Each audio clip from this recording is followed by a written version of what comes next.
ዋና አለ በሚል መረህ ይሄንን ድጋፍ አብሮኝ ለማድረግ ችሏል። በጣም አመሰግናለሁ። ጥቆቹን ለማድረግ ችለናል።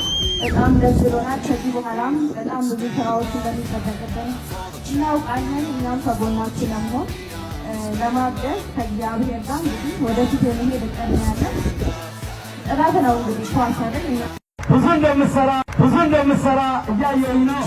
ማስዬ የሆነ ነገር ብለሽ እንድትሰራይ እዚህ እፈልጋለሁ። Stand up for the champion.